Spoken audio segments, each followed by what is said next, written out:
नाम रिजवाना है। मैं एक गरीब घराने से ताल्लुक रखती थी।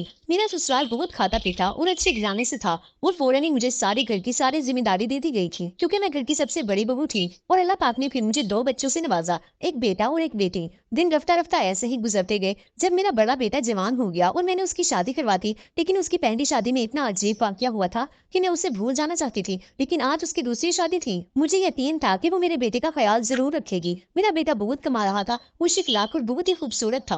वो इस खानदान का वाहिद सहारा था जो अच्छा कमाता था, इसलिए किसी को भी ये बात अजीब नहीं लग रही थी कि उसकी दूसरी शादी इतनी जल्दी हो रही है। पर मेरा दिल धक धक कर रहा था।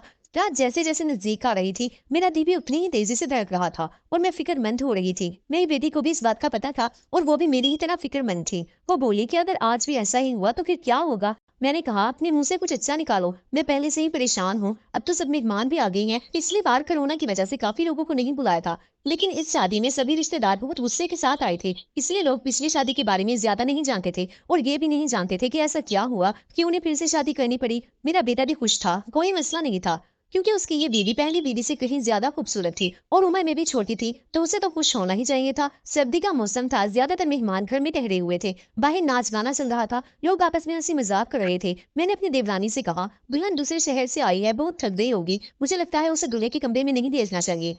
मेरी देवरानी ने कहा, तो क्या हो गया है, उनकी अभी अभी शादी हुई है और तुम हो कि उनकी रात खराब करना चाहती हो। मानती हूँ शादी में थकावट हो ही जाती है, लेकिन नया खून है, कॉफी शाफी पिला दो, फ्रेश हो जाएंगे और फिर सुबह रिसेप्शन भी तो है। मैं बोली, वो थक जाएगी बेचारी। मेरी देवरानी ने कहा कि आज भी कोई भी इतना नहीं थकता, लड़कियों को तो अपनी शादी का बहुत शौक होता है, उसे अपने बेटे के कमरे में भेज दो। अब रात के 1 बज गए हैं, सुबह उठकर तैयार भी तो होना है। मुझे नहीं पता कि तुम इतना टाइम क्यों लगा रही हो, सभी रस्में हो चुकी हैं, हर कोई नाच गाना गाकर थक गया है, बेचारी दुल्हन भी कमरे में जाना चाहती है। मेरी देवरानी तो वैसे भी बाल की खाल निकालने में माहिर थी, सबसे छोटी थी, लेकिन उन्होंने मुझे ही अपनी बातों में लगा दिया और फिर उसने खुद ही कहा कि अब दुल्हन कमरे में जाएगी। दुल्हन को कमरे में ले जाया गया, बाकी सबको कमरे से निकाल कर मैं थोड़ी देर दुल्हन के पास ही बैठ गई। मैंने कहा, बेटा तुम अपने खानदान में सबसे बड़ी हो, तुम बहुत ही खूबसूरत लड़की हो, इसलिए मैं तुम्हें पसंद करके लाई थी। देखो बेटा, जब शादी होती है तो कुछ चीजें ऐसी होती हैं जो हमें पसंद नहीं आती, लेकिन मेरे बच्ची तुम थोड़ा सब्र करना। उसने कहा कि मुझे समझ नहीं आ रहा कि आप क्या कह रही हैं। मैंने कहा कि अगर मेरा बेटा कुछ उल्टी सीधी बात करता है तो उसकी बातों पर ध्यान मत देना, कमरे की बात कमरे में ही रखना, सुबह मुझे बता देना, मैं तुम्हारी प्रॉब्लम को सुलझाने की कोशिश करूंगी। मेरी बात सुनकर वो थोड़ा घबरा रही थी कि मैं कैसी बात कर रही हूँ। वो थोड़ा घबराई हुई सी बोली, फिर उसने कहा, ठीक है, मैं पूरी कोशिश करूंगी, अब इस घर की इज्जत भी मेरी इज्जत है। मैं दुल्हन के कमरे से बाहर आ गई। सब अपने अपने बिस्तर पर सोने चले गए थे। घर में बहुत सन्नाटा था क्योंकि सब बहुत थक चुके थे, इसलिए सब सो चुके थे। सर्दी की रातें वैसे भी खामोश होती हैं, लेकिन मैं सो नहीं पा रही थी। बहुत देर बाद आके मैं सोने चली गई, लेकिन मेरी आंखों में नींद नहीं आ रही थी और मेरी आंखें बार बार घड़ी की ओर ही देख रही थी। काश सुबह जल्दी हो जाती तो मेरी सारी परेशानियां खत्म हो जाती। लेकिन जैसे ही 2:30 बजे मैंने एक जोरदार चीख सुनी और उसके बाद ही मुझे पता चल गया कि अब क्या होने वाला है। उसके बाद बार बार चीखें शुरू हो गई। ये एक लड़की के चीखने की आवाज थी और वो लड़की कौन हो सकती है मैं अच्छी तरह जानती थी। सभी मेहमान भी धीरे धीरे उठने लगे थे। अचानक मेरे बेटे के कमरे का दरवाजा खुला और मेरी बहू पागलों की तरह चीखती हुई बाहर भागी। उसे पता ही नहीं चला कि उसके पास तो दुपट्टा भी नहीं है। वो तो 2 कपड़ों में बाहर भागती हुई आई थी। वो घर से बाहर भाग जाना चाहती थी जब कुछ औरतों ने उसे पकड़ लिया और कहा, बेटा क्या हो गया, अपने आप को संभालो। सब उसको संभालने लगी, लेकिन वो बेहोश हो गई थी। जब कोई बेहोश होता है तो उस पर पानी की छींटे वगैरह मारे जाते हैं, लेकिन मेरी बहू पर तो पानी की छींटे मारने पर भी वो होश में नहीं आ रही थी। उसका पूरा जिस्म ठंडा पड़ गया था। उसे फौरन अस्पताल ले जाया गया। मैं उसे अस्पताल ले जाना नहीं चाहती थी क्योंकि फिर से वही तमाशा बन जाता, लेकिन और कोई चारा भी नहीं था। बेचारी बच्ची किसी भी तरह होश में नहीं आ रही थी। उसके माँ बाप को भी बुला लिया, उन्होंने भी एक दूसरे के कानों में बातें करना शुरू कर दी। पता नहीं हमारी बेटी को क्या हो गया है, पता नहीं उसके साथ क्या सलूक किया है। वो सब लोग मुझे अजीब सी नजरों से देख रहे थे। सवाल ही सवाल थे हर तरफ और मैं बेचारी अस्पताल में घूम रही थी। मैंने घर आकर अपनी बेटी से पूछना चाहा कि अब उसने क्या किया है, तो वो कमरे में ही नहीं था। उसका फोन भी बंद था। कमरे की हालत बिल्कुल नॉर्मल थी, कोई भी ऐसी हरकत नहीं लग रही थी कि जैसे कोई चीज टूटी होती या उसने अपनी बीवी पर हाथ उठाया हो। लोगों के सवालों से बचने के लिए शायद मेरा बेटा वसीम कहीं चला गया था। फिलहाल तो मुझे बहू की फिक्र थी। मैं अस्पताल वापस आ गई। 3 घंटे में अस्पताल वालों ने मेरी बहू को छुट्टी दे दी। मेरी बहू हमारे घर नहीं आना चाहती थी और बहुत ज्यादा घबराई हुई थी, लेकिन उसकी माँ ने उसे समझाया कि तुम्हारे ससुराल ही चलते हैं, नहीं तो लोगों को मैं क्या जवाब दूंगी, लोग तरह तरह की बातें बनाएंगे। मैंने भी अपनी बहू को समझाया, सुबह मुंह दिखाई की रस्म पूरी हो जाए फिर अपनी माँ के घर चली जाना, मैं तुम्हें नहीं रोकूंगी। मेरी बात सुनकर मेरी बहू गुस्से में आ गई और बोली, बाहर में गई आपकी रस्में, मैं आपके घर में एक पल के लिए भी नहीं रुकूंगी। मैं अपने घर जाऊंगी और मुझे अपने घर जाने से कोई नहीं रोक सकता है, ना कोई कानून। मैं एक पढ़ी लिखी लड़की हूँ और मुझे अपनी जिंदगी अपने तरीके तरीके से जीने का हक है। मुझे आपके बेटे के साथ एक मिनट भी नहीं रखना। मेरी बहू ने अपना फैसला सुना दिया था। मैं चुपचाप आंखों में आंसू लिए उसे देखती रही। ये तो पहले भी हो चुका था जब वसीम की पहली शादी हुई थी। मेरी पहली बहू के साथ भी वही हुआ था। वो मेरी पसंदीदा लड़की थी। वो मेरी बेटी की दोस्त थी और वो उसे बहुत पसंद करती थी। वो उसे बहुत खुशी के साथ घर ले आई थी। उन लोगों ने हमारी बहुत इज्जत की थी। वो एक अमीर बाप की बेटी थी। वो बहुत अच्छी लड़की थी। मुझे भी उसका घराना अच्छा लगा था।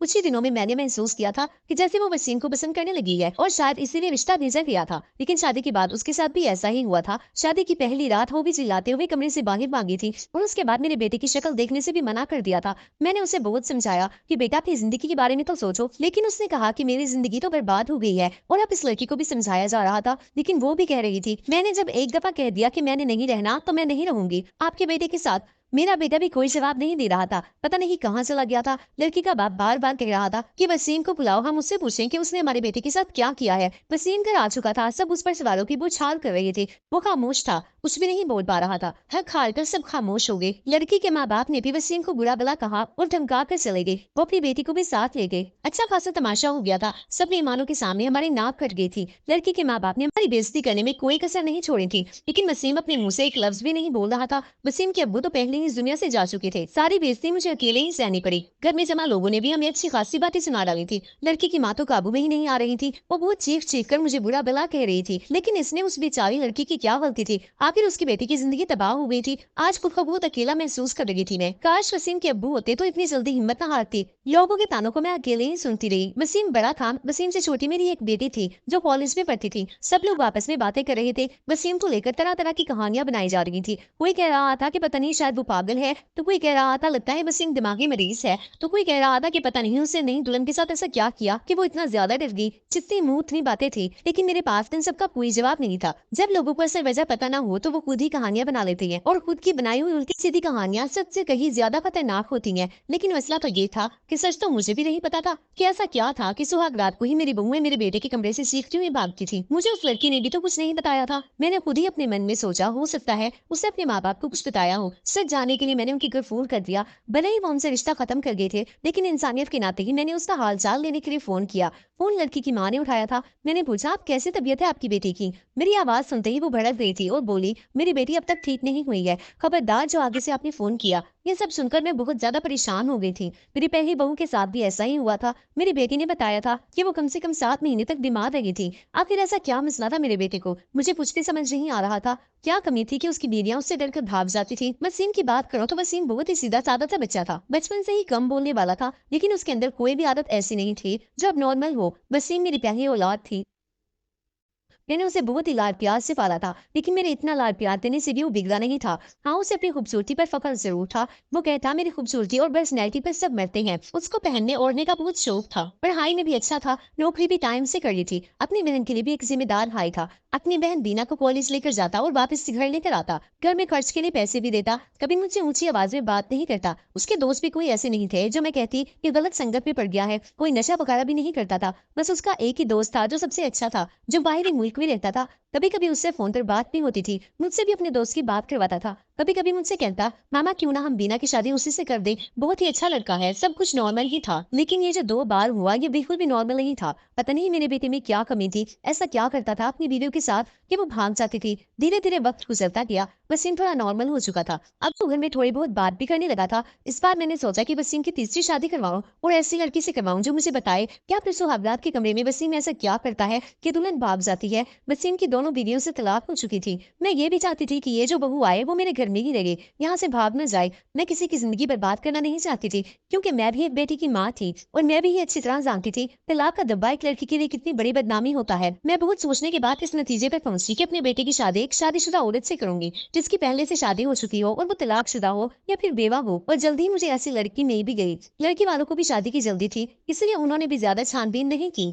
लड़की कम उम्र थी, लेकिन बहुत ज्यादा खूबसूरत नहीं थी, बस ठीक ठाक थी। दुबली पतली सी लड़की थी। मैंने लड़की वालों को बताया कि मेरे बेटे की एक शादी हो चुकी है और मेरे बेटे की बीवी कुछ ही वक्त ही रही, फिर वो छोड़कर चली गई थी। थोड़ा बहुत झूठ बोलना पड़ा क्योंकि सच बताने की हिम्मत मुझमें बिल्कुल नहीं थी। लड़की वाले शादी के लिए राजी हो गए थे। मैंने वसीम को लड़की की फोटो दिखाई तो उसने शादी से साफ इनकार कर दिया। बोला मुझे नहीं करनी शादी, इतनी आम सी शक्ल सूरत की लड़की है, मुझे उससे शादी बिल्कुल नहीं करनी। वसीम की बात सुनकर मैंने उसे डांटते हुए कहा था, चुप हो जा, जिस तरह की तेरी हरकतें हैं, इन हरकतों के होते तो तेरी कभी भी शादी नहीं होनी। मैं एक माँ हूं ना, इसलिए सोचती हूँ कब तक बैठी रहूंगी और तेरा ध्यान रखूंगी। तेरे जाने के बाद कोई तो ऐसा हो जिसके साथ तू अपनी जिंदगी गुजार सके। बोलते बोलते मेरी आंखों में आंसू आ गए। मेरी आंखों में आंसू देखकर वसीम चुप हो गया, शादी के लिए रजामंदी दे दी और उठकर कमरे में चला गया। कहीं ना कहीं वसीम के दिल में चोर जरूर था, वो नजरें चुरा रहा था, लेकिन इस बार मैंने भी तय कर लिया था कि मैं इसे जान कर रहूंगी। मैंने पहले ही सोच लिया था कि इस बार मैं लड़की को अपने भरोसे पर लाऊंगी, लेकिन उसे ये नहीं बताऊंगी कि पहले से उसकी दीदियां डर कर भाग गई थी। उसे प्यार से समझा दूंगी, उसे भरोसा दिलाऊंगी कि अगर कुछ ऐसी बात है तो मुझे बताएं, मैं इस मसले का हल निकालूंगी। पर इस बार शादी का प्लान बहुत ही सादगी से करने का था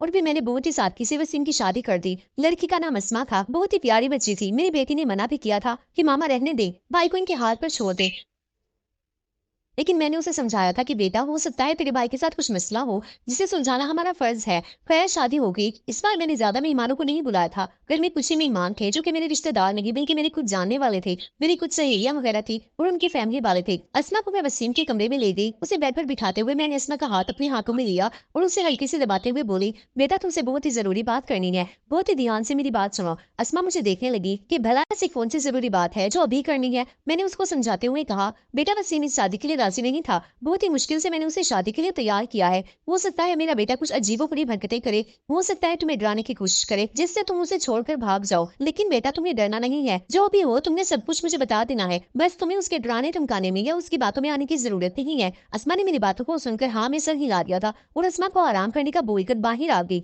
मैं अपने कमरे में नहीं गई, बहरहाल मैं बाहर सोफे पर ही लेट गई। अस्मा को मैंने उसके कमरे में भेज दिया कि तुम जाओ सो जाओ, बहुत रात हो चुकी है। अस्मा कमरे में जा चुकी थी, लेकिन जाते जाते उसने कहा था कि आंटी आप जो भी कर रही हैं गलत कर रही हैं। आप भी हर मसले का हल सिर्फ शादी ही समझती हैं। आपको किसी की बेटी की जिंदगी को यूं बर्बाद नहीं करना चाहिए। अस्मा जा चुकी थी और मैं सोफे पर लेटी धीरे धीरे अपने अल्लाह को याद कर रही थी और दुआ मांग रही थी कि या अल्लाह ये रात अच्छे से गुजर जाए। बहुत ही खामोशी थी, ऐसा लग रहा था जैसे तूफान से आने की पहली खामोशी हो। घड़ी की टिक टिक भी मेरे सर पर हथौड़े की तरह लग रही थी। मैं अपने अल्लाह को मनाने में लगी हुई थी कि तभी वो हुआ जिसका मुझे डर था। अस्मा चीखते हुए बाहर आई थी और पागलों की तरह घर के बाहर भाग जाना चाहती थी। मैंने उसे जैसे तैसे समझाकर थोड़ा खामोश किया था। जब थोड़ा खामोश हुई तो बदहवासी में बोली कि आपको अपनी बेटे की पहली मेडिकल जांच करवानी चाहिए थी। अगर आप ऐसा करवा लेती तो आपको और मुझे ये दिन देखना नहीं पड़ता। अस्मा तो बहुत ही जिम्मेदार थी, उसके पास तो कोई दूसरा ऑप्शन भी नहीं था। वो तो हर हाल में इस शादी को निभाने की सोच रही थी, लेकिन अस्मा ने भी इस रिश्ते को नहीं निभाया और वो वसीम को छोड़कर चली गई। दूसरे दिन अस्मा के घर से फोन आया कि अपनी बेटी से कहकर हमारी बेटी को तलाक दिलवा दो,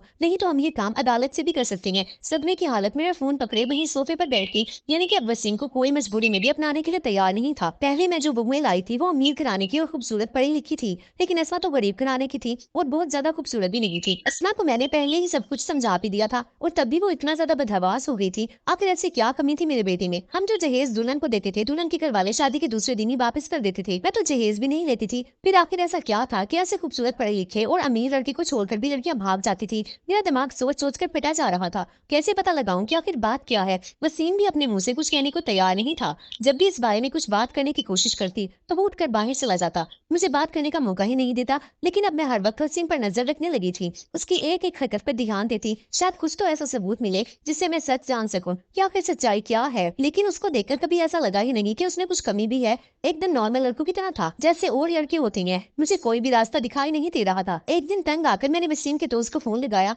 जिससे वसीम अपने दिल की सारी बातें करता है। मुझे वसीम के बारे में सब कुछ बताओ, उसने अपनी जिंदगी के बारे में तुम्हें जरूर कुछ ना कुछ बताया होगा। लेकिन ये सुनकर तो मैं हैरान हो गई कि उसने अपने दोस्त को अपने बारे में कुछ भी नहीं बताया था। और बस यही बात मुझे बहुत अजीब लगी। क्या उसने अपने दोस्त को भी ये नहीं बताया कि मेरी 3 शादियां हो चुकी हैं और मेरी तीनों बीवियां मुझे छोड़कर भाग गई हैं? लेकिन उसने ये बात अपने दोस्त को नहीं बताई, जो कि उसका सबसे अच्छा दोस्त था। ये मुझे काफी अजीब लग रहा था, लेकिन शायद उसने इसलिए नहीं बताया हो क्योंकि वो शर्मिंदा होना नहीं चाहता होगा। शादी की रात ही बीवी का भाग जाना, वो भी 3 बीवियों का। धीरे धीरे 7 महीने और गुजर गए। घर में सब कुछ नॉर्मल चल रहा था, लेकिन वसीम को लेकर मैं बहुत ज्यादा परेशान थी। ऐसा क्या था जो दुल्हन शादी की रात को ही भाग जाती थी? मैंने एक बार फिर से से वसीम की शादी के लिए सोचा और इस बार मैंने ठान लिया कि सच्चाई जानकर ही रहूंगी। इस बार मैंने लड़की को सब कुछ बता दिया, कुछ भी नहीं छुपाया और लड़की भी किसी ऐसे घर से लाई थी जिससे शादी की सख्त जरूरत थी, क्योंकि ये लोग बहुत ही गरीब थे और उसके घर में उसके 3 छोटे भाई थे। मैंने कहा तुम्हारे तीनों भाइयों की पढ़ाई की जिम्मेदारी मेरे ऊपर है और शादी में भी आप लोगों को कुछ भी खर्च नहीं करना पड़ेगा। लड़की को तो मैंने राजी कर दिया था, लड़की के माँ बाप भी राजी हो गए, लेकिन मैंने ये बात लड़की के वालिदैन को नहीं बताई थी। लड़की तो एक घबराई हुई थी क्योंकि मैंने शादी से पहले ही सारी बातें लड़की को समझा दी थी। पहले तो वो बहुत ज्यादा डर गई, फिर खुद को संभालते हुए बोली कि कुछ भी हो मैं इस शादी के लिए तैयार हूँ। मेरी वजह से भाइयों की जिंदगी बनती है तो इसमें बुराई क्या है, जो कुछ भी होगा उसे बर्दाश्त कर लूंगी और वैसे भी सारा कुछ औरतों को ही बर्दाश्त करने पड़ते हैं। लड़की जिसका नाम मारिया था पहले ही गरीब घर की थी, लेकिन बहुत ही समझदार लगी मुझे। धीरे धीरे में ना पूछ हुई कि अगर मारिया मेरी बहू बनती है और मेरे घर में टिकी रहती है तो ये मेरे लिए बहुत ही खुशी की बात होगी। समझदार होने के साथ साथ मारिया बहुत ही खूबसूरत भी थी। इस बार शादी घर में हुई थी, सब कुछ ठीक था और हैरानी की बात तो ये थी कि रात भी गुजर चुकी थी और सुबह हो चुकी थी। सुबह होते ही मैंने कमरे का दरवाजा खटखटाया, लेकिन किसी ने दरवाजा नहीं खोला। मैं बहुत ज्यादा परेशान थी, कोई दरवाजा नहीं खोल रहा था। थोड़ी देर बाद कमरे की दूसरी चाबी लेकर आई और मैंने खुद ही दरवाजा खोला। कमरे के अंदर का मंजर देखकर मेरी चीख निकल गई क्योंकि मेरी बहू बेहोश पड़ी थी। वसीम कमरे में कहीं भी नजर नहीं आ रहा था, शायद बाथरूम में था। मैंने जल्दी से डॉक्टर को बुलाया। डॉक्टर ने कहा कि वो सिर्फ डर की वजह से बेहोश हुई है, उसके जिस्म पर किसी भी तरह के कोई चोट के निशान नहीं है। वसीम के चेहरे से भी फिक्र नजर आ रही थी, ऐसा लगता था कि जैसे वो भी परेशान है इन सब हालातों से। अच्छे से चेकअप करने के बाद और कुछ दवाइयां देकर डॉक्टर साहब चले गए थे। डॉक्टर ने कहा था कि मारिया को जल्दी ही होश आ जाएगा। वसीम भी तैयार होकर अपने ऑफिस के लिए निकल गया था। मैं मारिया के पास ही बैठी रही। थोड़ी देर में उसने आंखें खोली थी। होश में आते ही वो बाहर की तरफ आ गई थी, ये कहते हुए कि मुझे यहाँ नहीं रहना, मुझे अपने घर जाना है, अपने वालिदैन के पास। मैंने मारिया का हाथ पकड़ लिया। मारिया तुम ऐसा नहीं कर सकती, मैंने तो तुम्हें सारी सच्चाई बता दी थी और तुम मान भी गई थी, फिर तुम क्यों कह रही हो? लेकिन मारिया मेरी कुछ भी सुनने को तैयार नहीं थी। रोते हुए बोली, आंटी जी मुझे माफ कर दो, मैं मजबूर हूँ, मैं यहाँ नहीं रह सकती। आप बेफिक्र रहिए, मैं अपने वालिदैन को कुछ नहीं बताऊंगी, सब कुछ हैंडल कर लूंगी, बस आप मुझे इस घर में रहने को ना कहिए। लेकिन मारिया मुझे बताओ तो सही, आखिर ऐसा क्या हुआ था? मैं सच जानना चाहती हूँ। तुमने मुझसे वादा किया था कि तुम वसीम की सच्चाई मुझे जरूर बताओगी। वसीम के बारे में मैं सब कुछ नहीं बता सकती, अगर मैंने वसीम के बारे में बोला तो वो मुझे जान से मार डालेगा। मुझे अपनी जान की परवाह नहीं है, लेकिन वसीम मेरे भाइयों को भी नहीं छोड़ेगा, प्लीज मुझे जाने दे। उसकी आंखों में डर था और मैं उसे रोक न सकी। मारिया चली गई थी, मैं इंतजार कर रही थी कि अब कुछ ही देर में मारिया के माँ बाप का फोन आने वाला है, लेकिन ऐसा कुछ भी नहीं हुआ। शायद मारिया ने अपने वालिदैन को कुछ नहीं बताया था। वसीम की तीनों बीवियों ने तो दूसरे दिन ही तलाक की मांग कर दी थी, लेकिन मारिया ने ऐसा कुछ भी नहीं किया था। उसका मतलब था मारिया अब भी मेरे बेटे की बीवी थी। मैंने सोचा कि अपने वसीम का चेकअप करा कर ही रहूंगी। अपने होशो आवाज में तो वसीम ऐसा कभी भी नहीं करने देगा, इसलिए एक दिन मैंने वसीम के खाने में नींद की दवाई मिला दी। वसीम के गहरे नींद में जाते ही मैंने डॉक्टर को फोन कर दिया। डॉक्टर ने वसीम के कुछ सैंपल लिए और ये बोलकर चला गया, जैसे ही रिपोर्ट आती है मैं आपको बताता हूँ। डॉक्टर चला गया और फिर मैं बेसब्री से वसीम की रिपोर्ट का इंतजार करने लगी। अगले दिन डॉक्टर का फोन आया और उसने कहा वसीम एकदम नॉर्मल है, उसकी सारी रिपोर्ट्स नॉर्मल है। अगर वसीम नॉर्मल है तो शादी की पहली रात में उसकी देवियां क्यों भाग जाती हैं? सोच सोचकर मेरा दिमाग फटने लगा। कुछ सोचकर मैं मारिया के पास गई। इसके वालिदैन ने मेरी बहुत इज्जत की, शायद उन्हें सच्चाई का पता नहीं था। उन्हें लगता था कि मैं उनकी बेटी को घर ले जाने के लिए आई हूँ। मुझे देखते ही मारिया समझ गई थी। वो हम लोगों के साथ ज्यादा देर नहीं बैठी और अंदर कमरे में चली गई। मैं भी उसके पीछे पीछे उसके कमरे में आ गई। मुझे देखते ही मारिया बोली, आंटी जी मैंने आपको पहले भी कहा था कि मैं आपके घर में नहीं रह सकती, फिर आप मुझे लेने क्यों आई हैं? मैंने उसको बहुत ही प्यार से अपने पास बिठाया और उसके सामने हाथ जोड़ते हुए बोली, मारिया मैंने उम्मीद की आखिरी किरण अब तुम ही हो, तुम ही मुझे बता सकती हो कि आखिर मेरे बेटे में क्या कमी है। एक मजबूर माँ तुमसे हाथ जोड़कर दरखास्त करती है, प्लीज मना मत करना। मेरी आंखों में आंसू और मेरे जुए हुए हाथ देखकर मारिया ने मेरे हाथों को थाम लिया और बोली, आंटी जी मैं मजबूर हूँ, मेरे सामने हाथ मत जोड़िए। जब मारिया किसी तरह सच्चाई बताने के लिए राजी नहीं हुई तो फिर मैंने मारिया से कहा, ठीक है तुम अपने मुंह से कुछ मत बताओ, मैं खुद अपनी आंखों से देख लूंगी, लेकिन तुम मेरी मदद तो कर ही सकती हो ना। तुम आज रात के लिए मेरे बेटे के कमरे में फिर से रुक जाओ, मैं सारी सच्चाई अपनी आंखों से देख लूंगी। पहले तो वो डरती रही, लेकिन मेरे बहुत समझाने पर कि मैं तुम्हारे साथ रहूंगी, तुम्हें कुछ नहीं होगा, वो मान गई थी। मैं मारिया को अपने घर ले आई। मारिया के वालिदैन ने बहुत ही खुशी से अपनी बेटी को भेजा। एक बार फिर से दुल्हन बनाकर मैंने वसीम के कमरे में बिठा दिया। वसीम को मैंने पहले ही फोन कर दिया था कि मारिया घर आ गई है, तुम भी ऑफिस से जल्दी आ जाना, आज मैं घर पे नहीं मिलूंगी, तुम्हारी खाला की तबीयत खराब है, वहाँ जा रही हूँ और रात भर वहीं रहूंगी। मेरी बात सुनकर वसीम ने सिर्फ हाँ में जवाब दिया था और फोन काट दिया था। मैं वसीम के कमरे में ही चुप कर बैठ गई। आज सब कुछ मैं अपनी आंखों से देख लेना चाहती थी। कुछ ही देर में दरवाजा खुला था और अंदर कमरे में वसीम दाखिल हुआ। उसने एक नजर सजी सबरी बेड पर बैठी मारिया पर डाली थी और बिना कुछ कहे बाथरूम में घुस गया था। डरी सहमी सी मारिया ऐसा लग रहा था जैसे अभी उठकर भाग जाएगी। मैं भी सांस रोके बैठी थी कि तभी अचानक बाथरूम से किसी औरत की की चीखने की आवाजें आने लगी। आवाजें सुनते ही मारिया बेड से नीचे उतरकर खड़ी हो गई थी। डर से वो थर थर कांप रही थी। मैं भी हक्का बक्का से खड़ी थी। अंदर तो वसीम गया था, फिर ये औरत की आवाज क्यों आई थी? तभी वसीम बाहर निकला और वसीम को देखते ही मैं बेहोश होते होते बची। उसने अपना हुलिया एकदम से बदल लिया था। उसने होठ पर जैसे कपड़े पहन रखे थे, बहुत ही मेकअप कर रखा था, आंखों में जैसे खून उतरा हुआ था। तुमसे मना किया था ना मेरी जिंदगी में दोबारा मत आना, तुमने मेरी बात नहीं मानी। अब तुम अपनी मौत के खुद जिम्मेदार होगी। बहुत ही भयानक हंसी हंसता हुआ वसीम मारिया की तरफ बढ़ा था। मारिया चीख मारती हुई मेरे पास आ गई थी। मैं भी बाहर आ गई थी और वसीम को रोकने की कोशिश कर रही थी। वसीम क्या हो गया है तुम्हें? तुम होश में तो हो? वसीम ने मुझे जोर से धक्का दिया था। कौन वसीम? रुखसार नाम है मेरा। मौका देखकर मारिया कमरे से बाहर गई थी। जिससे पहले मेरे पास आता मैं भी कमरे से बाहर निकली और कमरे को बाहर से बंद कर दिया। वसीम की भयानक हंसी मुझे बाहर तक सुनाई दे रही थी। मैं डरी सहमी मारिया को अपने सीने से लगाए रखी थी, हालांकि मैं खुद भी बहुत ज्यादा डरी हुई थी। वसीम मुझे जिंदा नहीं छोड़ेगा। उसने मुझसे कहा था अगर मैंने किसी को कुछ बताया तो वो मुझे मार डालेगा, साथ में भी मेरे भाइयों को भी। मुझे और मेरे भाइयों को बचा लो आंटी जी। कुछ नहीं होगा मारिया, चुप हो जाओ, मैं सब कुछ संभाल लूंगी। मेरा दिमाग थोड़ा थोड़ा काम करना शुरू किया तो सबसे पहला प्यार मेरे दिल में यही आया कि शायद वसीम पर किसी भूत का साया है। मारिया को मैंने अपने रूम में ही सुला लिया था। सुबह उठते ही सबसे पहले मैंने अपनी फैमिली डॉक्टर को फोन किया था। 9 बजे डॉक्टर हमारे घर पर थे। मैंने उन्हें सारे हालात से आगाह किया। साथ ही मैंने डॉक्टर से ये भी कहा कि मुझे लगता है वसीम पर किसी भूत का साया है। मेरी बात सुनकर डॉक्टर ने कहा मुझे नहीं लगता ये किसी भूत का साया है, मुझे तो वसीम दिमागी मरीज लगता है। उस पर पागलपन के दौरे पड़ते हैं। ऐसे मरीज किसी मूवी या किसी कहानी में डूब जाते हैं और उसी के करैक्टर भी खुद को उतार लेते हैं। लेकिन आप टेंशन ना लें, इस मर्ज का इलाज है। अपनों के प्यार से और कुछ दवाइयों के जरिए मरीज ठीक हो जाता है। थोड़ा टाइम लगता है लेकिन मरीज बिल्कुल पूरी तरह से ठीक हो जाता है। नई दुल्हन को देखकर वसीम पर पागलपन के दौरे पड़ जाते हैं और ये दौरे वसीम को क्यों पड़ते हैं उसका सुराग उसके कमरे से ही मिलेगा। एक बार सुराग हाथ लग जाएगा तो उसका इलाज हम अच्छे से कर सकेंगे। डॉक्टर मुझे तसल्ली देकर चले गए थे। मारिया जाग चुकी थी। मैंने उसे नाश्ता करवाया। नाश्ता करते हुए वो बोली कि मुझे लगता है अब मुझे अपने घर चले जाना चाहिए। मारिया के सर पर प्यार से हाथ फेरते हुए बोली बेटा सबसे पहले तो तुम मुझे आंटी कहना बंद करो, तुम मुझे अम्मी कहो। और दूसरी बात, अब यही तुम्हारा घर है। इतना सब कुछ अपनी आंखों से देखने के बाद भी आप ये कैसे कह सकती हैं? मारिया ने हैरानी से पूछा। मैंने मारिया से कहा अभी डॉक्टर से मेरी बात हुई है, वसीम बिल्कुल ठीक हो जाएगा, बस उसे थोड़े से प्यार और थोड़ी सी देखभाल की जरूरत है जो हम दोनों मिलकर उसे देंगे। मेरा यकीन करो वसीम बहुत ही अच्छा लड़का है, तुम्हें बहुत ही प्यार से रखेगा। मेरे बहुत देर तक समझाने पर और अपने माँ बाप के हालात को देखते हुए वो मान रही थी। मैंने बहुत ही प्यार से मारिया को समझाया था। मुझे उम्मीद की किरण नजर आई थी कि मेरा बेटा ठीक हो जाएगा, उसका भी घर बस जाएगा। 10 बजे के करीब वसीम के दरवाजे पर खटखट की आवाज आई थी। मैंने कांपते हाथों से दरवाजा खोला था। मैंने मारिया को कमरे में भेज दिया था। वसीम एकदम तरोताजा तैयार खड़ा था। मुझे देखते ही नाराजगी से बोला क्या मामा मेरा दरवाजा बाहर से बंद किसने कर दिया? मुझे ऑफिस के लिए लेट हो रहा है। मैंने उससे नॉर्मल तरीके से ही बात की थी। बोले पता नहीं बेटा कैसे बंद हो गया, चलो तुम नाश्ता कर लो। मैंने उस पर कुछ भी जाहिर नहीं होने दिया। वसीम ने नाश्ता किया और ऑफिस के लिए निकल गया। वसीम के ऑफिस निकलते ही सबसे पहले मैं वसीम के कमरे में गई और उसके कमरे की तलाशी ली। मुझे ज्यादा मेहनत नहीं करनी पड़ी। सामने ही बेड पर मुझे कुछ किताबें दिखी। सब किताबों में एक ही नाम था, रुखसार नाम की लड़की थी। शादी की रात उसकी चोर ने उसे कमरे से धक्के देकर बाहर निकाल दिया था और अगले दिन दूसरी दुल्हन लेकर आया था। रुखसार धीरे धीरे दिमागी मरीज बन गई थी। दुल्हन को देखते ही उस पर दौरे पड़ने लगते थे।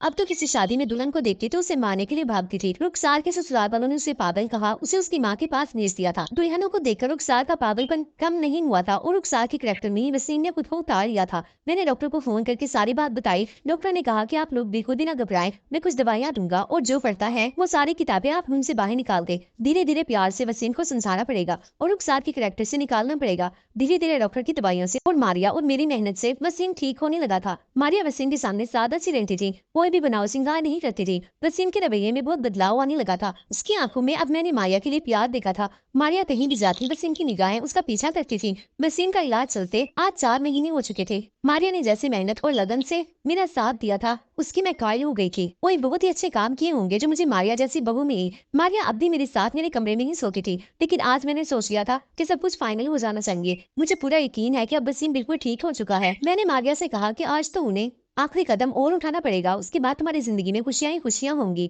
मारिया मेरी तरफ देखने लगी। फिर मैंने उसे समझाया कि मारिया आज तुम्हें दुल्हन बनकर वसीम के कमरे में बैठना होगा। मेरी बात सुनकर वो डर गई थी, लेकिन फिर जल्दी ही संभल भी गई। शायद उसे भी यकीन था कि वसीम अब ठीक हो चुका है। वो भी वसीम की प्यार भरी नजरों को समझ चुकी थी। मारिया तुम्हें डरने की कोई जरूरत नहीं, तुम दरवाजा खुला रखना, दरवाजे की बाहर ही मैं खड़ी रहूंगी जब तक कि तुम दोनों के बीच में सब कुछ ठीक नहीं हो जाता। जैसे ही तुम्हें कुछ गलत लगे तो फौरन बाहर भाग आना। रात को वसीम के आने से पहले ही मैंने मारिया को दुल्हन की तरह सजाया। वसीम के बेड को भी बहुत ही खूबसूरती से सजाया मैंने। वसीम के आने का टाइम हो गया था। मैंने मारिया को बेड पर बिठा दिया।